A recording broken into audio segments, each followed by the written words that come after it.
નમસ્કાર. દીકરીઓના પોષણ, આરોગ્ય અને શિક્ષણના પ્રોત્સાહન માટે ગુજરાત રાજ્ય સરકાર શ્રી અને શિક્ષણ વિભાગની સરાહનીય પહેલ એટલે નમો લક્ષ્મી યોજના. હાજી, સાચા અર્થમાં દીકરી આજે લક્ષ્મી બનવા જઈ રહી છે. એ સત્ય બની રહ્યું છે માત્ર ને માત્ર તમારી દીકરીના શિક્ષણની સાથે સાથે અને આપણી ગુજરાત સરકારની આ નવી યોજના નમો લક્ષ્મી દ્વારા. આ નવી યોજના તમારી દીકરીના ઉચ્ચ અભ્યાસમાં સહાયરૂપ યોજના બની રહેશે. અત્યાર સુધી ઘણા માતા પિતાને દીકરીઓના શિક્ષણ જે છે એ ભારરૂપ લાગતું હતું, પરંતુ આ યોજનાના અમલથી હવે એ જ શિક્ષણ તમને આર્થિક મદદરૂપ પણ લાગશે. કારણ કે તમારી દીકરી ધોરણ 8નો અભ્યાસ પૂર્ણ કરીને ધોરણ 9માં ગ્રાન્ટેડ કે સરકારી શાળામાં પ્રવેશ મેળવશે ત્યારથી લઈને દીકરી સફળતાપૂર્વક ધોરણ 12નો અભ્યાસ પૂર્ણ કરશે ત્યાં સુધી સરકારશ્રી દ્વારા દીકરીના માતાના ખાતામાં ₹50,000 સુધીની પ્રોત્સાહક સહાય તબક્કાવાર આપવામાં આવશે. આ રકમ શિષ્યવૃત્તિ સિવાયની રકમ છે. શિષ્યવૃત્તિ તો દર વર્ષે જે મળે છે એ તો મળવાપાત્ર રહેશે જ, પરંતુ દીકરીઓના અભ્યાસને ધ્યાને રાખી અને આ રકમ બેંક ખાતા મારફત આપના સુધી પહોંચશે. કારણ કે મોટાભાગના માતા પિતાઓ દીકરીઓને માધ્યમિક શિક્ષણથી વંચિત રાખતા હોય છે. તેથી માધ્યમિક શિક્ષણમાં ડ્રોપઆઉટ રેશિયો ઘટે અને દીકરીઓ પણ ઉચ્ચ અભ્યાસ કરી શકે તે શુભાશયથી સરકારશ્રી દ્વારા આ યોજના શરૂ કરવામાં આવેલ છે. તો આપ સૌ આ યોજનાનો અચૂક લાભ જે છે એ મેળવશો. આ યોજનાના વિવિધ લાભ માટેની યોગ્યતા કઈ હોઈ શકે? તો કે ધોરણ 8માં સરકારી અથવા ગ્રાન્ટેડ એડ શાળામાં અભ્યાસ કરેલ હોવો જોઈએ દીકરીએ.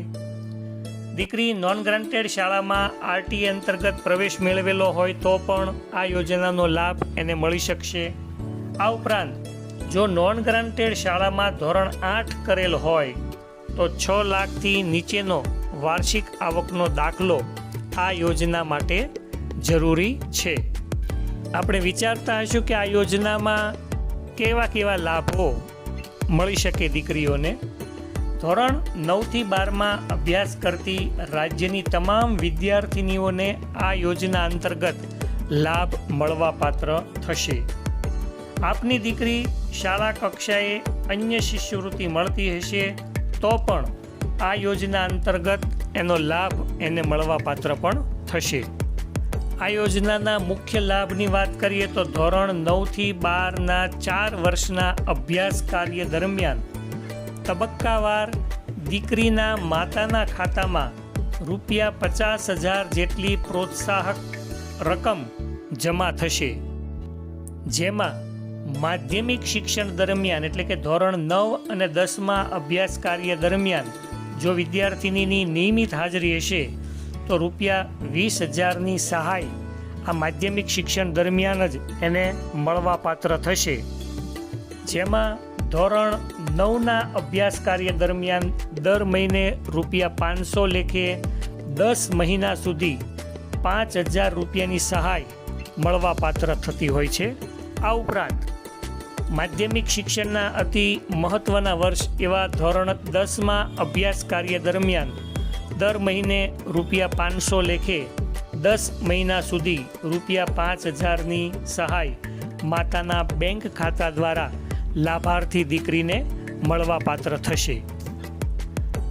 માધ્યમિક શિક્ષણમાં ધોરણ 10ની પરીક્ષા સફળતાપૂર્વક જો દીકરી દ્વારા પાસ કરવામાં આવશે તો બીજા ₹10,000ની સહાય માતાના બેંક ખાતા દ્વારા લાભાર્થી દીકરીને મળવાપાત્ર થશે. જે રકમ એના ઉચ્ચ અભ્યાસની અંદર આપને મળવાપાત્ર થશે. માધ્યમિક શિક્ષણની જેમ જ ઉચ્ચતર માધ્યમિક શિક્ષણ એટલે કે ધોરણ 11 અને ધોરણ 12માં પણ આ યોજનાનો લાભ દીકરીને મળવાપાત્ર થશે. જેમાં 11-12ના કુલ ₹30,000 સહાય પેટે દીકરીની માતાના બેંક ખાતાની અંદર મળવાપાત્ર થાય છે.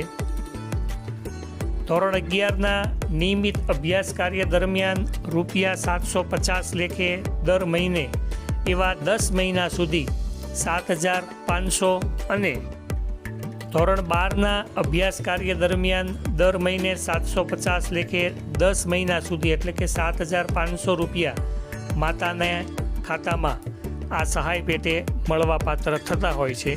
સાથોસાથ જ્યારે દીકરી ધોરણ 12ની જાહેર પરીક્ષા પાસ કરશે ત્યારે ₹15,000ની સહાય પ્રોત્સાહક સ્વરૂપે વિદ્યાર્થીની માતાના બેંક ખાતાની અંદર સરકારશ્રી દ્વારા જમા કરવામાં આવશે.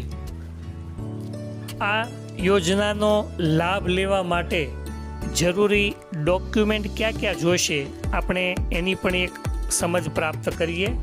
જેમાં વિદ્યાર્થીનીનું લિવિંગ સર્ટિફિકેટ અથવા તો જન્મ તારીખનો દાખલો, વિદ્યાર્થીનીનું આધાર કાર્ડની નકલ આગળ પાછળ બંને સાઈડની, વિદ્યાર્થીની માતાના આધાર કાર્ડની નકલ બંને સાઈડની, વિદ્યાર્થીનીની માતાની બેંકની પાસબુકની નકલની જરૂરિયાત રહેશે. કારણ કે તમામ પ્રકારની શિષ્યવૃત્તિની રકમ વિદ્યાર્થીનીની માતાના ખાતામાં જમા કરવામાં આવશે.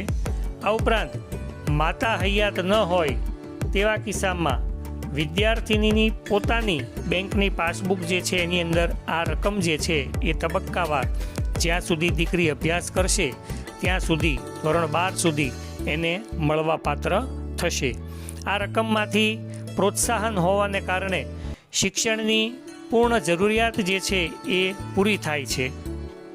આ તમામ પ્રક્રિયા શાળા મારફત માધ્યમિક અને ઉચ્ચતર માધ્યમિક શાળાઓ મારફત થતી હોવાને કારણે આપણે સમયસર આ તમામ ડોક્યુમેન્ટની નકલ શાળા કાર્યાલય ખાતે અચૂક પહોંચતી કરીએ જેથી આ યોજનાનો સમયસર આપની દીકરીને લાભ મળી શકે. આ તમામ ડોક્યુમેન્ટ જે છે એ ઝડપથી જો શાળાએ પહોંચશે તો આગળની સંપૂર્ણ કાર્યવાહી પણ ઝડપથી થઈ શકશે. મિત્રો, તેથી જ બેટી પઢાઓ બેટી વધાઓ. હવે દીકરી બોજારૂપ ન બનતા ભણતરની સાથોસાથ આપની આર્થિક સહાયક પણ બને છે.